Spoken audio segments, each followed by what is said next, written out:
안녕하세요. 바른투자 커뮤니티 주식부자 양송소 멘토를 맡고 있는 이빨 톡톡입니다. 일단 시황 흐름을 좀 보면요.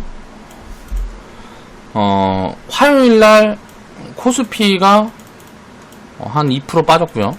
코스닥이 한 4% 빠졌습니다. 그리고 어제 반등이 들어왔는데 그래서 0.5%? 코스피는 반등이 이렇게 들어오고 코스닥은 한 2% 정도. 그리고 오늘 또 한 마이너스 3에서 4%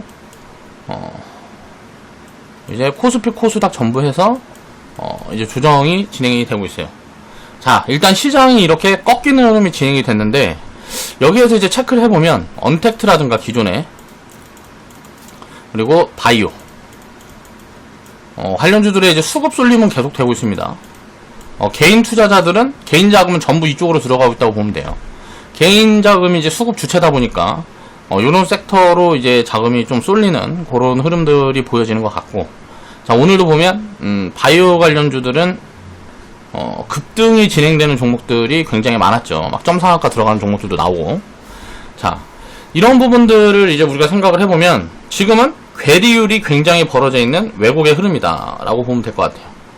요런 흐름이 진행이 되면 보통 바이오라든가 언택트 얘네들이 어느 정도 조정을 받아주기 전까지는 이제 하락 조정은 진행이 되는 경우들이 많아요. 자, 그 다음에 이제 체크 포인트를 놓고 보면 왜 이런 부분들이 얘네들 빼고 다 빠질까요? 지금 이제 코로나 이슈가 우리나라는 불고 있는 거죠. 그동안 방어를 잘 해왔다 하고 있었는데 좀 재확산 조짐이 보이고 있어요. 그렇다 보니까 요것도 이제 문제 있는 거 아니야. 주가가 많이 올라오고 했으니까 요런 부분들에 대한 경험이 있죠. 그렇다 보니까 매물이 매물을 부르는, 그러면 이제 투매가 조금 이제 진행이 되는 그런 포지션이 만들어지고 있는 것 같아요. 그래서 미국 증시라든가 글로벌리 코로나 폭락 이후에 반등도 가장 컸지만 그렇게 많이 올라가다 보니까 글로벌리 가장 강하게 올라왔거든요. 그렇다 보니까 차익 실현 매물도 가장 급하게 나오는 그런 포지션들이 진행이 되고 있다라고 생각을 하면 될 것 같고요. 요런 흐름들이 길게 보면 이제 뭐 올 연말이나 해가지고 백신이 나오기 전에, 백신이 보급이 되기 전에 이제 하반기에 코로나가 재확산되는 조짐들이 보여주고 뭐하고 하게 되면 2차 충격이 한번 있을 수는 있다라고 우리는 봐야 될 것 같고요. 여러가지 이슈들이 많이 있죠. 9월달에 일단 공매도 이슈는 공매도 같은 경우는 일단은 연장의 가능성이 높아 보여요. 정부에서 그런 스탠스들을 계속 주고 있죠.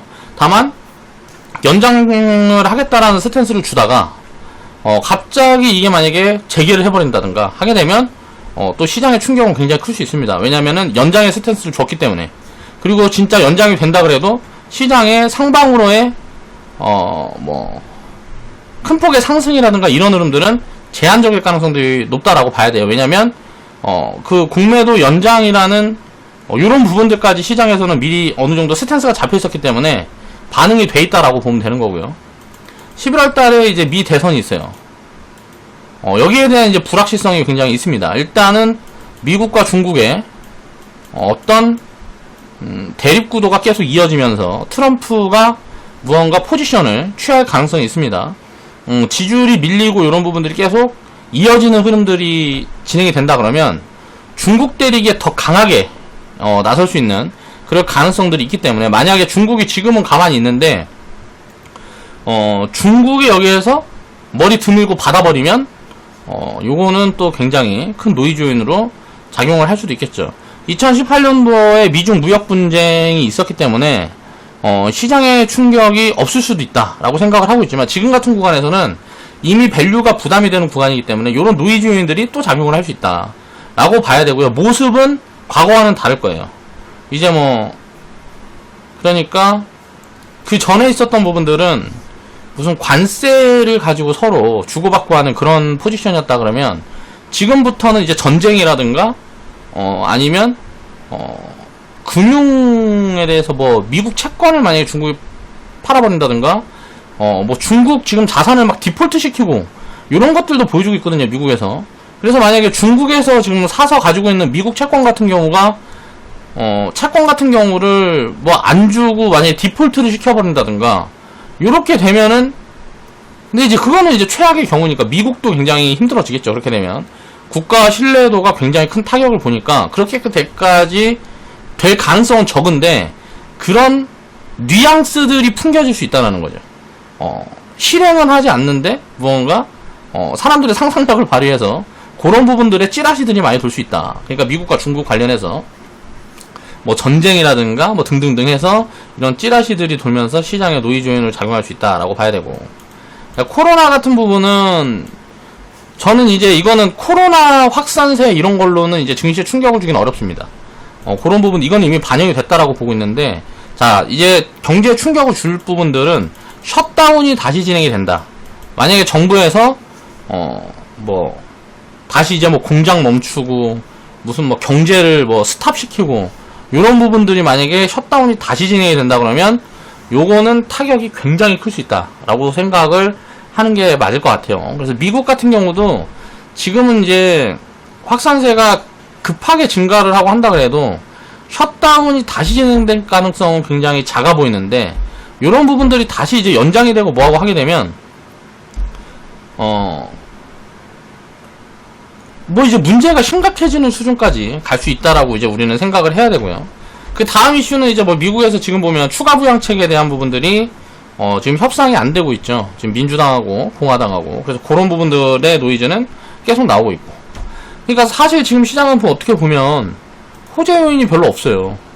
호재 요인이 별로 없는데 너무 많이 빠졌기 때문에, 코로나라는 이슈로 너무 많이 빠졌기 때문에, 그러니까 밸류 매력이 굉장히 있다 보니까 그냥 별거 없이 그냥 많이 올라온 거예요. 유동성이 폭발해서 이제 올라온 거라고 생각을 하면 될 것 같고, 이제 그만큼 올라왔는데 악재 요인은 계속 쌓여가고 있기 때문에 그런 부분들에 이제 반영을 받는 흐름들이 진행이 될 것 같고, 부분은 지금 보면 신용이 지금 16조까지 사상 최대치를 갈아치우고 있는데 예탁금도 같이 늘고 있거든요. 지금 한 51조 정도 되는데, 이 신용이 한번 털리면 또다시 또 급반등이 들어올 수가 있는 부분들이 있어요.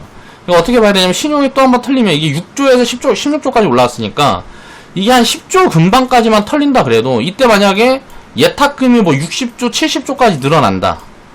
신용이 이렇게 털리는 분들이 나오면서 시장에 단계 폭락이 나왔는데, 이렇게 늘어난다 그러면 또 급반등이 진행될 가능성들이 굉장히 높다. 그런데 신용이 이렇게 털리는 흐름까지 하락 조정이 진행이 됐는데 예탁금이 증가하지 못한다 그러면 요거는 쉽게 반등이 나오기 힘든 그런 포지션이라고 생각을 해요. 그렇게 생각하는 이유는 일단 밸류가 지금은 부담인 구간이다라는 거죠. 그러니까 기업 가치들을 보면 개별 기업으로 놓고 보면 밸류 매력이 있는 기업들이 굉장히 많습니다. 기업으로만 보면 밸류 매력이 있는 기업들이 굉장히 많아요. 근데 이제 전체를 놓고 보면, 전체를 합산해서 놓고 보면 이거는 비싸다라는 거죠.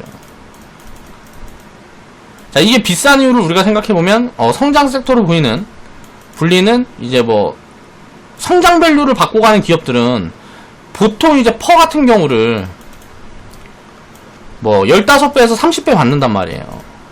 그러면 이제 왜냐면은 1년에 막 성장률이 뭐 30%, 막 25%, 막 이렇게씩 나오니까, 급성장을 하다 보니까 요게 이제 합리적으로 여겨지는 거예요. 왜? 내년 되면 퍼가 바뀌고 내후년 되면 퍼가 바뀌고, 그런 식으로 성장 부분들을 선반영해서 땡기는 부분들이 있기 때문에, 자, 퍼가 15배, 30배까지 된단 말이에요. 그럼 가치주 장세에는, 자, 시장이 상승을 하게 되면 접어주다 보니까, 얘네들은 퍼가 5배, 3배, 막 지금 이런 것들이 널려 있거든요.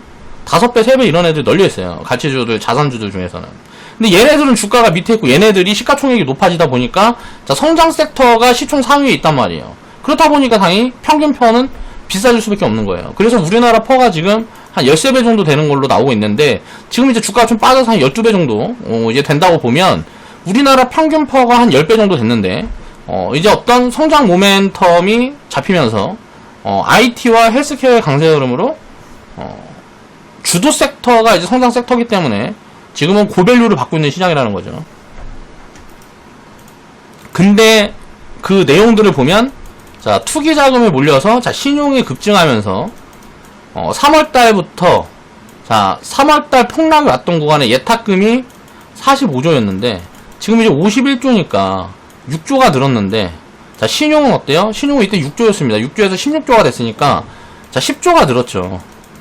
그럼 뭔 말이에요? 그러면은 지금 시장에서 돌고 있는 자금은 뭐예요? 이 신용의 증가폭보다 예탁금의 증가폭이 작다라는 거잖아요.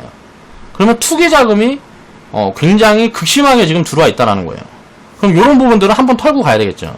투기 자금들 다 죽이고 하는 포지션들은 나올 거라는 거죠. 그런 나올 가능성들이 굉장히 높다라는 거죠.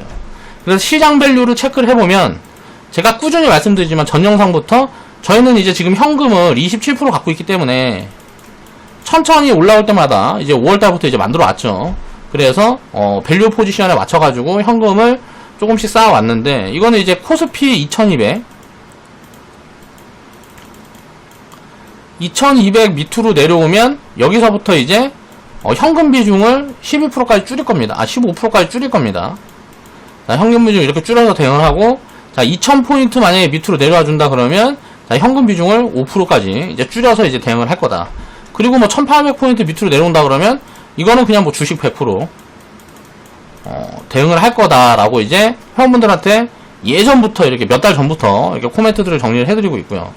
자, 반대로 시장의 지금 자리에서 뭐 어떻게 단기 바닥을 잡아갖고 2500포인트 넘어가면 자, 현금지 27% 갖고 있으니까 자, 30%까지 현금 늘려보고, 자, 2600 올라가면 2600 넘어가면 자, 35%까지 늘려보고, 2700 넘어가면 40%까지 늘리고, 자, 이렇게 현금을 늘려가는 포지션들을 적극적으로 대응을 해갈 거라는 거죠. 자, 이렇게 양방향으로 어떤 스탠스를 잡아두고 대응 전략을 수립해두고 해야지 올라갈 거다 내려갈 거다 라고 어떤 예측을 해가지고 내려가는 방향에 올라가는 방향에 몽땅 때려놓는 거는 항상 문제가 있다라는 거죠. 그냥 매수로 이제 몽땅 때려놓는 거는 괜찮아요. 그냥 버티면 되니까. 근데 하방 포지션 여기다가 그냥 몽땅 때려놓는 거는 이거는 문제가 된다라는 거죠. 이거는 결국은 큰 문제가 생길 수밖에 없어요. 항상 그런 부분들을 이해를 하면서, 왜냐면은 시장이라는 거는 장기적으로는 계속 우상향할 수밖에 없기 때문에 하방에다 배팅하는 걸 왜 쇼 포지션이라고 그러는지 이해를 해야 돼요. 전 세계에 있는 투자자들이 자, 하방에다 배팅하는 걸 쇼 포지션이라고 그래요. 롱 포지션은 뭐예요? 주식을 보유하고 있는 거. 그러면 오래 보유하는 거는 주식을 보유하고 하방에 왔을 때 왜 쇼 포지션을 취할까요? 이거는 하락은 작다라는 거예요. 길게는 항상 상승한다라는 거를 알고 있는 거죠, 투자자들은. 그래서 롱 포지션을 잡아놓고 단기간에 리스크를 해지를 하기 위해서 쇼 포지션들을 섞어가는 건데, 개인 투자자들은 여기다가 그냥 몽창 때려버리고, 이제 시장이 빠질 것 같으면 여기다 몽창 때려버리고, 올라갈 것 같다 그러면 주식 몽창 들고 있고, 버블 되면 버블에 들어서 있는 거 몽창에 하고 꼭대기에서 따라잡아버리고, 그러니까 이게 될 수가 없는 거죠. 이런 기본적인 부분들은 우리가 이해를 하고 공부를 하고 시장의 변동성에 대해서 심리가 왔다 갔다 하면 안 된다라는 거예요. 무슨 뭐 코로나 폭락도 경험하고 했는데 뭐 지수 지금 뭐 한 4% 빠지는 거 아무것도 아니잖아요, 이거. 그동안 뭐 수익률을 얼마나 줬는데, 수익률을 코로나 폭락구한테 보면 100% 이상 나왔는데 요런 거 한 10% 20% 빠져야 되는 거 아니에요? 당연히 이제 합리적으로 이 정도는 빠져줘야 되잖아. 그냥 그렇게 편하게 생각하라는 거죠.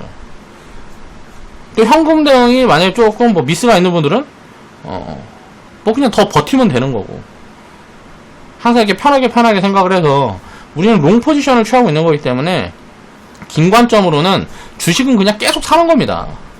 굳이 매도라는 걸 할 필요가 없어요. 물론 버블이 막 극심하게 껴있다라든가 이런 판단들이 된다면 판단들이 들어간다 그러면 모르겠지만, 그런 이유들이 아니면은 뭐 그렇게 크게 우리가 주식을 사놓고는 크게 걱정할 필요가 없다. 여러 가지 자산을 골고루 담아놓고는 그렇게 생각을 하시면 될 것 같습니다. 그래서 하락이 진행이 되고 하면 지금 뭐 18년도 10월달, 뭐 19년도 8월달, 뭐 20년도 3월달, 자, 폭락을 이렇게 경험을 했는데, 자, 아직도 이게 막 너무 불편하고 막 심리적으로 나아지지 않았다, 과거 폭락 구간보다. 그러면 이건 문제가 있는 겁니다. 왜냐면 이 폭락 구간 때가 폭락이 진행이 되고 시간이 지나니까 수익률이 더 쌓인다라는 걸 이해하지 못하는 거니까. 항상 시장에 조정 들어오는 거는 그냥 받아들이면 돼요. 나중에 결국 또 올라갈 건데 뭐. 그냥 그렇게 편하게 생각을 하고 보라는 거죠. 다만 이제 조정이 얼마나 깊게 들어올지 모르니까 조정이 들어왔다가 깊게 들어오면 빨리 올라오는 거고, 이제 천천히 빠지게 되면 조정의 시간이 좀 길게 진행이 될 수가 있겠구나. 자, 그래서 시간에 대한 제약을 주면 안 된다는 거죠. 투자를 할 때는 시간 제약 없이 그냥 꾸준히 해나가면, 지수 아웃퍼폼 수익률도만 쌓아가면 이제 수익이 폭발하는 구간들이 반드시 나옵니다. 2004년도부터 자 2007년도 같은 구간이 나와요. 과거에 1980 몇 년도부터 자 1992년인가 뭐 여기까지 올라갔던 이게 가장 셌죠. 자, 그 다음에 이제, 요때가 이제 또 셌단 말이에요. IMF 이후에. 그리고 나서 지금, 요런 상승이 없단 말이에요. 지금 뭐 10년 동안 우리나라는 이런 상승이 없어요. 그럼 이제 앞으로 10년 안에는 요런 파동들이 한번 나올 가능성도 굉장히 높다라는 거죠. 이런 파동 한 번만 만나면, 자산이 진짜 10배, 20배 늘어나는 파동들이란 말이에요. 그런 파동이 나올 때 언제 나올지를 모르니까, 그냥 시장에 참여를 하고 있는 거예요. 그러다 보면, 요런 진짜 버블장들이 진행이 됐을 때 내 자산은 기하급수적으로 커지는 포지션들이 나온다라는 거죠. 이걸 보고 이런 작은 변동성들은 신경 쓰지 말고 투자하라는 얘기를 하는 겁니다. 자, 시황에 대해 이야기를 하면서 개인적인 스탠스를 좀 이제 섞어서 이야기를 하다 보니까 좀 너무 길게 좀 얘기를 했는데 이제 편집 같은 거 할 시간 없고 하니까 알아서 걸러 들으시면 될 것 같고요. 2020년 8월 19일 수요일날 이제 제작을 했던 영상이고요. SKC 솔믹스 이제 104% 수익 인증해 주신 회원분이 계셔서 이 부분에 대한 내용을 좀 이야기를 해볼까 합니다. 자, 이제 흡수합병, 이게 호재일까 악재일까? 보통 이걸 막 물어본단 말이에요. 그리고 궁금해해요. 근데 이런 거는 이게 상황마다 다르다는 거예요. 그러니까 그런 걸 이해를 해야 되는데 그거를 뭐 글로 어떻게 설명을 하고 뭐하고 하기가 힘들다 보니까 제가 오늘 영상에서 이 부분에 대한 내용을 좀 다뤄볼까 하고요. 자, 흡수합병 하는 회사의 밸류를 체크를 하라는 거죠. 자, 흡수합병이 되는 회사. 예를 들어서 SKC가, 자, SKC, 자, 솔믹스를, 예를 들어서 지분을 100% 다 사는 거예요. 100%를 매수를 해가지고, 자, 이 회사에 흡수합병을 시키는 거란 말이에요. 그럼 어떻게 되겠어요? SK 솔믹스 지분을 다 사줬는데, 야, 지금 가격에 팔아라 하면은, 안 팔 거 아니에요. 주주들이 반대가 많이 있을 거 아니에요. 예를 들어서 뭐 1만원에 샀는데 지금 뭐 한 3천원까지 빠지니까 이거 흡수합병 해버린다 그러면 뭐라 할 거 아니야. 이거 주주들이 반대할 거 아니에요. 그러니까 지금 가격보다 보통 높게 설정해놓고, 자, 공개 매수를 진행을 하고 한단 말이에요. 그렇게 되면 흡수합병 당하는 회사는 보통 단기적으로 주가가 많이 오르겠죠.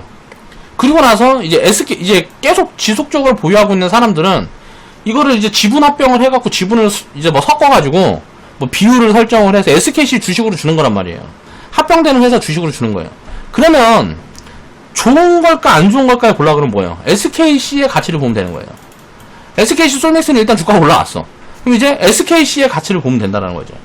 그래서 오늘 그 부분에 대한 이야기를 해볼 거예요. 신나는 바투님이 이제 수익 인증 해주셨고요. 감사합니다. 바른투자 커뮤니티 화이팅. 자, SKC 솔맥스 104% 수익, 절반 매도하고 잔량은 복리 계절 옮긴 후 기다려봅니다. 합병이 좋을지 아닐지는 모르겠지만 리스크는 100% 해결했으니까 편하게 지켜보겠습니다. 감사합니다. 멘토님 파이팅. 자, 그래서 이런 합병 같은 이슈는 궁금증이 일죠. 이게 좋은 거야 나쁜 거야. 근데 간단하게 생각해야 된단 말이에요. 이 합병을 해가는 회사의 밸류가 얼마냐. SKC가 비싸냐 싸냐. 일단은 이런 이슈가 나오면 내가 들고 있는 이제 흡수합병 당하는 회사는 주가가 튄단 말이에요. 그러니까 일단 주가가 튀니까 긍정적이잖아요. 나쁜 게 아니잖아. 내가 갖고 있었는데 주가가 올라가도 누가 뭐라 그러겠어. 그런데 흡수합병을 하는 회사 주주는 이게 과연 좋은 걸까를 생각을 해보면 일단은 시장에 상장되어 있는 기업을 비싸게 사주는 거잖아요. 그럼 이 SKC 솔믹스라는 기업의 가치에 따라서 굉장히 셈법이 복잡해지는 거죠. 그런 부분들은 판단하기가 너무 어려워서 저는 안 합니다. 그러니까 제가 보는 부분들은 그냥 흡수합병이 진행이 된다. 그러면 요것만 봐요. SKC가 지금 그래서 싸냐 비싸냐, 이 업황이 어떠냐, 그것만 체크해보면 답이 나온다라는 거죠. 자, 의봉이님도 수익 인증을 해주셨어요. 자, 감사합니다. 주식부자 양동소도 파이팅. 자, 반도체 소재 SKC랑 합병 예정. 자, 2019년 7월 10일날 매수를 해서 3,750원에 50만원치 매수를 해가지고 이거는 이제 뭐 매수가를 이제 오픈해주고 하시니까 제가 실현손익을 안 가리고 그냥 가지고 나오는 겁니다. 자, 20년 8월 18일날 매도가 7,320원에 자 90%를 매도하고 10% 정도 보유하고 이제 의봉이님은 한 10% 정도는 이제 남기면서 그렇게 매도하는 거를 좋아하시더라고요. 이것도 어떻게 하나의 시스템으로 만들어가는 중이다 라고 생각을 하면 되겠죠. 자, 본인의 성향에 따라서 하시면 됩니다. 저 같은 사람은 이게 10% 남기고 매도 이런 거 못 하거든요.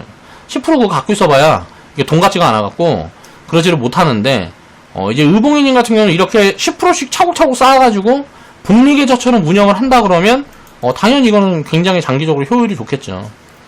그래서 투자는 아무렇게나 해도 된다. 다만 자, 기준을 명확하게 해가지고 분산은 필수적으로 해야 되는 거고, 리스크를 해지하기 위해서 또 시간에 대해서 제약을 두지 말고 그냥 오래 투자를 해가야 되는 거. 좋은 기업을 샀으면 가치가 반영이 될 때까지 자, 보유를 하는 그런 부분들은 원칙과 기준이 있어야 됩니다. 나머지는 그냥 아무렇게나 하면 된다라는 거예요.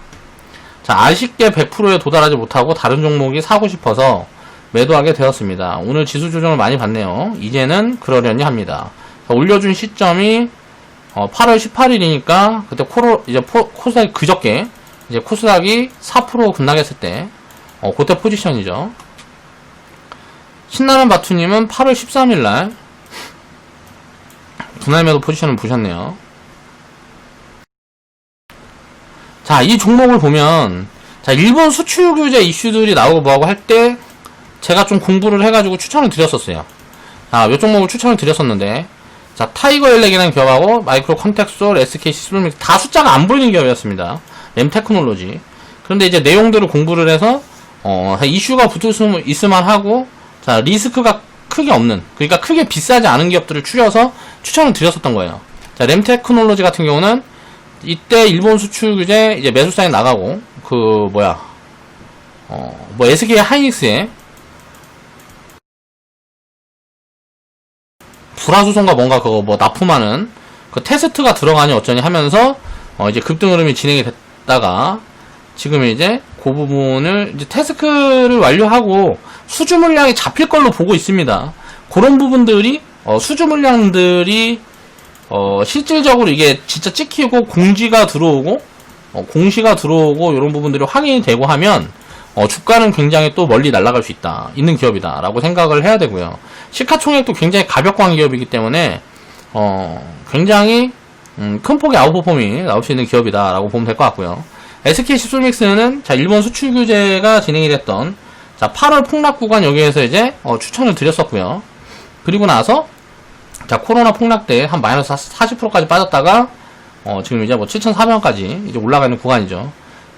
포지션을 보니까 대충 5,000원에서 3,000원 사이에 이제 추천이 들어갔었던 것 같고요. 마이크로 컨텍솔 같은 경우에는 일본 수출 규제 있기 전에 이미 추천이 한번 나갔었어요. 그리고 나서 이제 급등했다 조정이 들어오는 구간에 또 이제 여기에서 매수 코멘트들을 드렸었고, 타이거 일렉도 요때 이제 편입 사인을 드렸었고, 그러면 이런 기업들은 보면 NS, 어저께 방송을 했던 NS와 비슷한 관점이란 말이에요. 자, 숫자는 안 보이는데, 자, 미래에, 이익이 증가할 가능성들이 굉장히 큰 기업들. 그리고 지금 현재에는 리스크가 많이 없는. 그러니까 이 소재라든가, 요런 쪽에 관련돼서 이제 엮여있는 기업들 같은 경우에는 기술개발에 비용이 이제 계속 들어가고 뭐하고 하다 보니까, 매출이라는 거는 조금씩 늘어나고 하는데, 이익이 많이 안 잡히는 경우들이 많거든요. 그러니까 투자 비용이 계속 들어가는 거예요. 그럼 결국은 이제 규모만 키워가는 그런 포지션들을 취해나가기 때문에 주가라는 게 변동성은 굉장히 심할 수가 있는데 이제 장기적으로 망할 리스크라든가 이런 것들은 굉장히 작은 경우들이 많아요. 왜냐면 특수한 기술력을 갖고 있는 부분들이 있기 때문에. 그래서 보통 밸류를 줄 때도 플러스 알파를 주는데 이 플러스 알파가 계산하기가 굉장히 어렵다라는 거죠. 그런 것들 때문에 적정한 밸류를 체크하기가 굉장히 어렵습니다. 특히 소재 기업들은 더 그래요. 그래서 그런 부분들은 이제 사람마다, 이제 투자자마다 이제 스탠스를 잡아가는 편차가 있다라고 생각을 하면 될 것 같고요.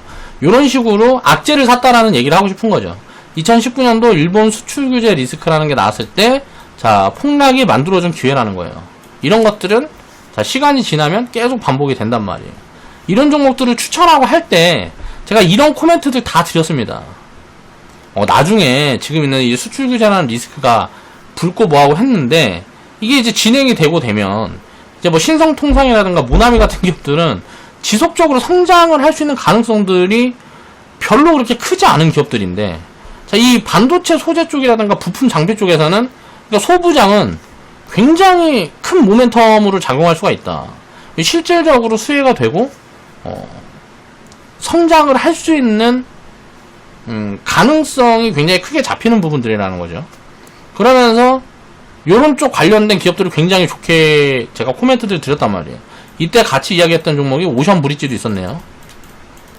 뭐 등등등 해가지고 아무튼간 추천을 드렸었는데 거의 다 지금 체크를 해보니까 한 80% 이상은 다 100% 넘어가는 구간이 다 나왔단 말이에요. 자, 이런 악재를 사게 되면 결국은 시간이 지나놓고 보면 굉장히 그 자리가 좋은 포지션이다 라는 것들을 이해를 해야 된다는 거죠. 왜 숫자가 보이지 않을 때부터 담을까? 라는 부분들은 제가 코멘트 드렸었죠. 숫자가 보이기 시작할 것 같으면 주가라는 거는 먼저 움직이는 경향들이 강해요. 그러니까 숫자가 잡혀있고 이게 업사이드와 다운사이드가 진행이 되면서 변동성을 가지면서 성장하는 기업들은 자, 판단하기는 쉬운데 상승여력과 하락여력이 얼마 안 되는 거예요. 레인지가 작단 말이에요. 그러니까 변동성의 레인지가 작아요. 그렇다 보니까 먹을 게 많이 없는 거죠. 그런데 이제 숫자가 보이지 않는 기업들은 어때요? 나중에 숫자가 보이기 시작하면 업사이드가 굉장히 크게 진행이 되면서 300% 500% 정도는 가볍게 튀어준단 말이에요. 그래서 싸게 사기 위해서 숫자가 안 보이는 기업들을 공부하고 사담아 가는 거예요. 이런 포지션들을 내가 투자 비중 전체를 요런 포지션을 다 취할 수는 없습니다. 일부를 요런 종목들이 보여지고 이런 기업들, 좋은 기업들이 보여지면 계속 담아 나가는 거예요. 그러면서 이제 전체 포트는 숫자가 보이는 기업들을 조금 더 많이 이제 가져가는 포지션들이 당연히 유리하겠죠. 상승력이 보여지는 그런 포지션들을 많이 가져가는 게 유리하고, 요런 포지션들은 이제 섞어가는 관점으로 이제 대응을 해가는 게 좋다. 자, 합병 주체인 SKC. 자, SKC 솔믹스가 SKC로 들어가는 거잖아요. 그럼 지금 SKC 밸류는 얼만데? 이게 중요하단 말이에요. 왜? 이거를 계속 주식을 갖고 있으면 SKC 솔믹스 주식은 사라지고 SKC 주식을 배당받는단 말이에요. 이걸 이제 합병 비율 설정해가지고 SKC 주식을 이제 배당을 해줄 거 아니에요. 그러면 이 SKC 주식을 받는데 이게 비싼가 아닌가를 판단을 해봐야 된다는 거죠. 자, 그럼 SKC라는 주식을 보니까 지금 이제 최근에 급등 나와서 비싸요. 그러니까 현재가가 이제 84,500원 정도 되는데 시가총액이 한 3조 1,600억 정도 됩니다. 적정 가치를 제가 산출을 해보면 제 판단에는 한 30% 40% 정도 버블이 붙었어요. 그럼 적정 가치가 한 46,000원 정도 보면 될 것 같은데, 자, 이걸 30% 40% 버블이다라고 확신을 할 수 없는 부분들이 뭐냐면, 자, 이 항상 소재 기업들은 플러스 알파가 존재를 하는데, 소재 기업들은 거의 독점적인 구조를 갖고 있는 경우들이 많고, 업사이드는 잘 일어나는데 다운사이드들이 만들어지기가 굉장히 어려워요. 그러니까 그런 부분들이 뭐냐면 진입장벽이 굉장히 높다라는 거죠.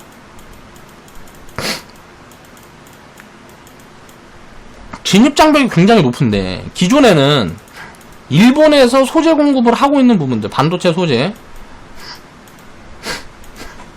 자, 일본 거랑 똑같은 걸 만들어주든가 더 좋은 걸 만들어줘도 잘 써주진 않는단 말이에요, 반도체 기업들이. 우리가 생각을 해보세요. 우리들도 변화를 싫어하잖아요.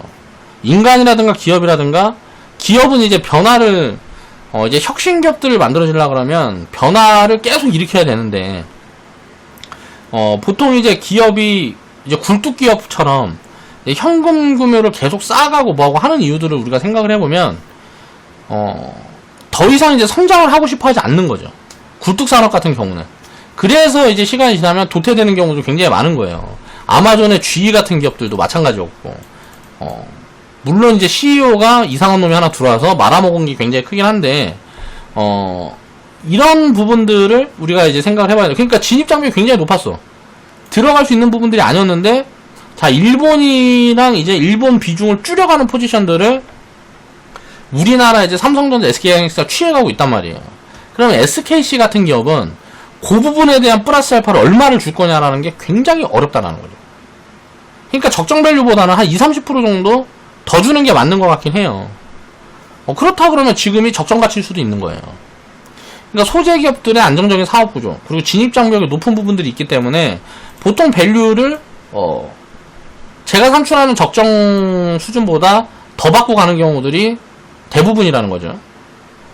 그렇지만 이제 신규 편입 포지션은 안 나온다. 그러니까 가진 자들의 영역이고, SKC 같은 경우도 대형주도 좋아하는 분들 담아보라고 제가 코멘트 드렸던 부분들이 한 3만원, 4만원대 구간대일 거란 말이에요. 5만원 아래 구간이었단 말이에요. 제가 이제 좋은 포지션이다 코멘트를 드렸던 부분들이 5만원 아래에서 3만원, 4만원대 이제 회원분들한테 코멘트를 이제 드리고 갖고 계신 분들도 있고 했는데, 자, 요 기업이 지금 이제 SKC 솔믹스가 자, SKC 주식으로 바뀌는 건데, 쉽게 얘기를 하면. 그럼 SKC가 싸지 않아. 그러면, 지금 갖고 있는 비중은 어때요? 자, 일정 금액 정도 팔아놓고, 그냥 나머지 비중만, 보유를 한다든가, 어떤 그런 포지션들을 취해가면 되겠죠. 그러니까 이게 만약에 저평가 기업이라 그러면, 이제 뭐 100%도 안 오고 뭐고 했으면, 굳이 다 팔 필요가 없단 말이에요. 그러니까, 굳이 매도 포지션을 볼 필요가 없는데, SKC라는 기업이 밸류가 굉장히 애매하다. 지금 포지션이. 그렇다 그러면, 바꿔주는 게 과연 좋은가를 생각을 해봤을 때, 별로 그렇게 좋아 보이진 않는다라는 얘기를 하는 겁니다. 바꿔서 얘기를 하면. 하지만 이제 보유자의 영역이니까, 수익을 챙겨놓고 보유를 하는 부분들이니까, 요런 것들은 이제 나쁘지 않겠죠. 그러니까 신규 편입이 애매하다라는 거예요. 자, 그런 얘기를 하는 거고요. 자, SKC라는 기업의 이제 과거 스토리를 보면, 1997년도, 뭐 이제 보면 이때, 시장 흐름이 좋고 뭐고 할 때 상장을 해요. 그때 이제 IPO를 해가지고, 한 마이너스 70%에서 90% 정도 폭락 구간이 옵니다. IMF 때. IMF 때 이렇게 빠졌다가, 자, IMF 때 바닥을 잡고, 이제 성장을 지속하고 있는 기업인데, 자, 바닥을 다지는데 1999년부터, 자, 2003년, 2004년까지 바닥을 다지고, 2004년부터 2007년까지 대세 상승장, 그리고 이제 조정이 들어왔다가, 2008년도에, 폭락을 또 두드려 맞고, 그 다음에 2011년도까지, 이제 뭐 차화정 시대에, 함께 이제 많이 올라간 기업이죠. 한 700% 갔네요, 그때.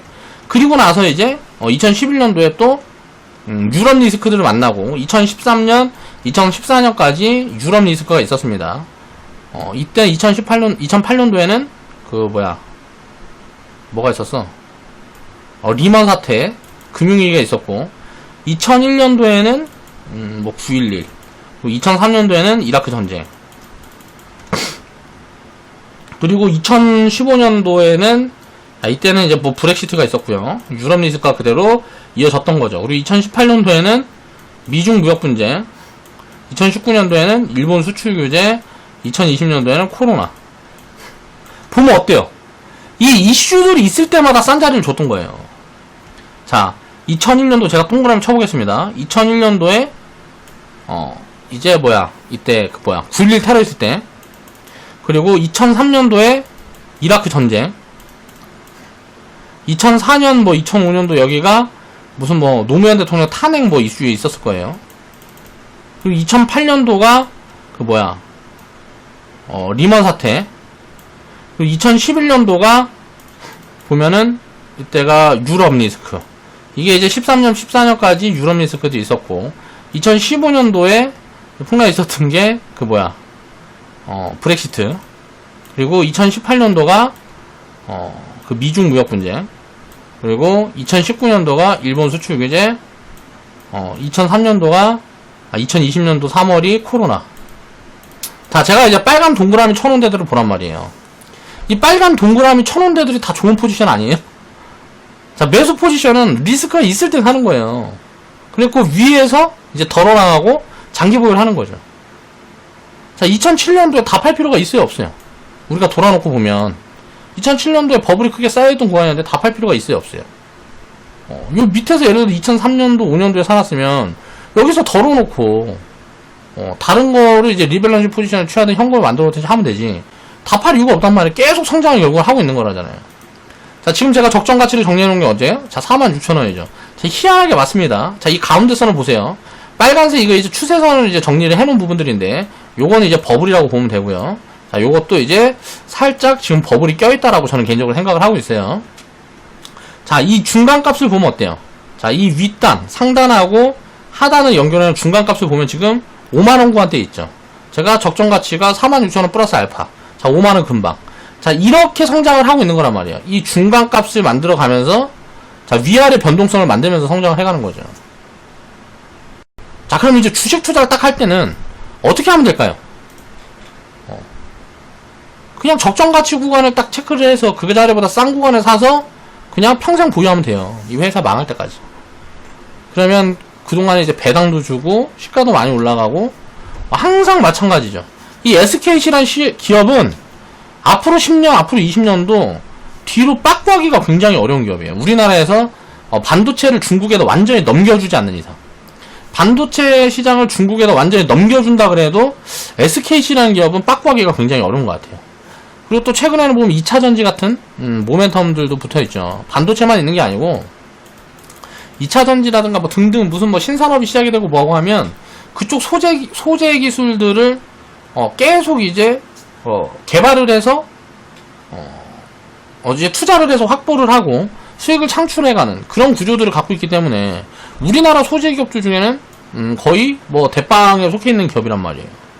자, 그럼 이런 기업들은 그냥 한번 사면 안 내리면 돼요. 그런 관점으로 이제 투자 포지션을 취하면 된단 말이에요. 다만 비싼 구간에서 사는 거는 안 좋죠. 자, 보세요. 2011년도에 만약에 고점에서 포지션을 잡았다. 그러면 자, 10년 후에 거의 뭐 한 10년 후에 수익 구간으로 돌아선 거죠. 9년 동안 손실 구간에 있었다고. 요런 자리에서 진입을 하게 되면. 자, 2007년도에도 마찬가지예요. 자, 4년 동안 손실 구간에 있었죠. 고점에서만 잡지 않으면 돼요. 그럼 고점에서 잡지 않으려면 어떻게 하면 되나? 제가 계속 설명을 드렸잖아요. 비쌀 때 안 사면 된다고. 그래서 지금 SKC는 지금은 살짝 비싼 구간인 것 같으니까 신규 편입 보기는 애매한데 이게 업사이드가 진행이 되게 되면 지금 추세는 이렇게 진행이 됐는데 지금까지는 이렇게 진행이 됐는데 이 추세선이 이렇게 바뀔 수도 있는 거란 말이에요. 추세선이 항상 이렇게만 진행이 되는 게 아니에요. 기업이 성장이 가팔라지고 뭐하고 하면 추세선이 상향이 된단 말이에요. 그러니까 이런 부분들을 우리가 체크를 하면서 기업의 스토리도 함께 공부를 해나가다 보면 자, 여러 가지 경우의 수들을 많이 발견을 할 수가 있고요. 투자 아이디어도 굉장히 많이 떠오를 수 있다. 그래서 항상 이제 흡수 합병이라는 게 진행이 되면 그 합병 주체의 밸류 체크를 해보는 거예요. 자, 그러면 SKC는 지금 비싸니까 SK하이닉스는 자, 매도 매수만 결정하라 그러면 매도를 하겠어요. 저라면 SKC가 비싸니까 SKC 주식을 줄 건데 SKC가 싸면 주식을 받겠어. 근데 SKC가 비싸면 그냥 매도 포지션을 보는 게 맞겠죠. 그런데 다른 부분들이 있죠. 자, 이거는 수익을 챙겨놓고 보유하는 포지션이야. 그러면 굳이 수익을 챙겨놨는데 자, 전체를 다 매도할 필요가 없다라는 거죠. 나머지 비중은 자, 보유하고 가는 것도 합리적이라고 볼 수가 있다. 그러니까 보유자의 영역이다 라고 보면 되는 거죠. 자, 흡수 합병이라는 내용이 이 합병을 하는 게 호재일까 악재일까를 놓고 보면 일단 흡수 합병 다 하는 기업은 호재입니다. 주가 올라가요. 그러니까 현 상태보다 이 합병이라는 이슈가 붙으면 일단 주가는 올라가게 돼 있어요. 그렇게 되면 이제 내가 가지고 있는 주식에 대한 부분들은 이제 호재 요인이라고 보면 되는 거고, 자, 흡수 합병 이후에 자, 이제 흡수 합병을 하는 그 기업의 밸류를 체크를 해봐야 된다는 거죠. 그래서 SKC라는 기업의 밸류가 지금 저평가가 아니니까 자, 매수 매도 둘 중에 하나만 결정하라 그러면 자, 매도 포지션이 맞는 거고, 자, 내가 분할 매도하고 보유한다 그러면 이 SKC의 장기적인 성장 추세는 유지될 가능성도 굉장히 높고 굉장히 해자가 있는 기업이기 때문에 장기 보유는 유효하다 라고 말씀을 드릴 수 있다는 거죠. 자, 그 정도 스탠스를 놓고 이런 여러가지 경우의 수들을 경험이 없기 때문에 이런 거 저런 것들을 잘 모르는 거예요. 그렇다 보니까 선택을 어떻게 해야 될지도 고민이 된단 말이에요. 자, 선택에 대한 기준을 정립을 해야 돼요. 자, 이게 분할이냐, 포지션이 분할 포지션이면 매도고 매수고 조금 더 쉽겠죠. 자, 매수는 저는 개인적으로 분할 매수는 추천을 안 합니다. 저는 분할 매수는 안 좋다고 생각을 해요. 근데 매도 같은 경우는 분할 매도가 좋다라고 생각을 해요.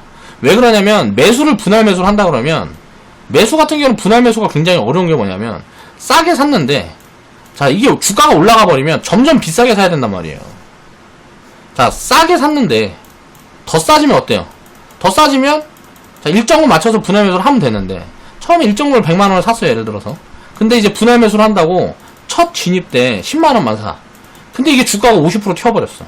그럼 50% 비싸게 90만원을 살 수가 없잖아요. 빠지면은 채우면 되는데 올라가 버리면 포지션이 꼬인다라는 거죠. 매수 같은 경우는. 근데 매도는 결국은 수익 구간에서 매도한다고 치면 자, 적정 가치라는 거를 기준을 잡아놓고 자, 분할로 대응을 하는 게 유리해요. 왜? 버블이라는 게 낄 가능성들이 있으니까.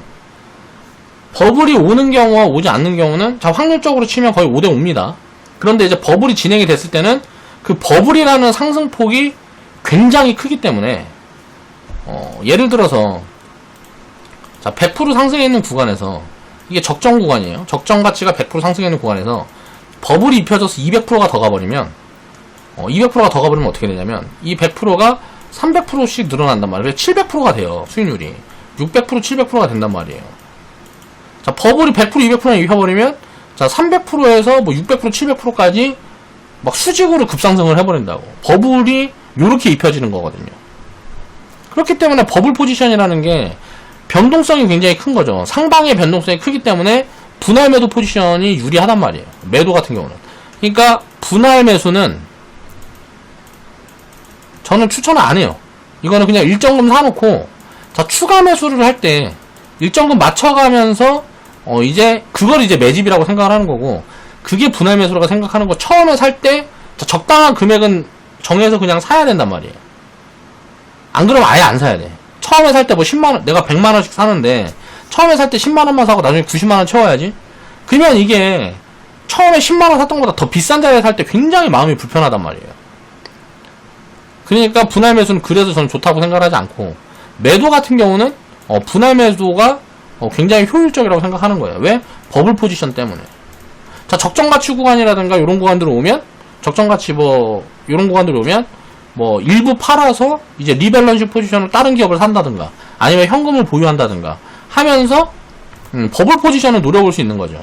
그래서 매도 포지션은 분할 매도 포지션이 굉장히 유효하다. 그런데 이제 매수 포지션은 분할 매수는 가능하되 이제 적정하게 어떤 기준금이라는 건 있어야 된다는 거예요. 자 일정금이라고 저는 이제 이야기를 하는데 회원분들이랑은 그렇게 소통을 하고 있죠. 이 기준 금액이라는 매수할 때 처음 진입하는 금액이라는 거는 정해져 있어야 된다는 거죠. 그래서 이제 추가 매수를 할 때도 그 금액에 맞춰서 해야 이제 물타기가 안 되고 이제 매집이 된다라는 건 제가 유튜브 영상에서 코멘트 드렸었죠. 그래서 분할 포지션들은 이런 부분들을 고민을 하면 되는 거고 그렇게 생각을 하면 이제 포지션 대응은 매수 매도 포지션 대응 같은 경우는 딱 이렇게 정리를 해놓으면 돼요. 기준을 하나하나 잡아서. 그리고 거기에 맞춰서 이제 대응을 해나가면 되는 거고, 이런 흡수합병이라든가 무슨 뭐 이런 이슈들은, 상황에 따라 굉장히 다른 거죠. 그러니까. 지금 이제 SK솔믹스가 SKC로 가는데, SKC가 굉장히 저평가다, 지금.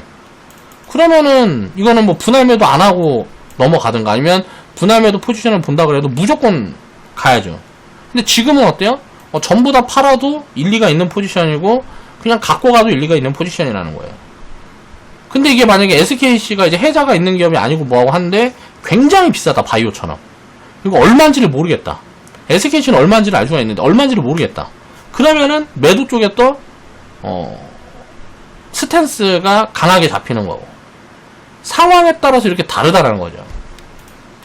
그래서 흡수합병이라는 이슈가 호재냐 악재냐를 놓고 이야기를 해달라 하면은 이거는 어떻게 말을 할 수가 없는 거예요. 상황에 따라 다르기 때문에. 상황에 따라 이게 맞을 수도 있고 아닐 수도 있는 거란 말이에요. 그래서 그런 포지션에 대한 스탠스를 잡아가야 되는 부분들이라는 거예요. 다만 흡수합병이 되는 기업은 일단 이런 이슈가 오면 주가는 무조건 튑니다. 근데 이거를 이제 옮겨서 보유할 거냐 하는 문제는 굉장히 어렵다라는 거죠. 상황에 따라서 포지션 대응이 달라진다라는 얘기를 하는 거예요.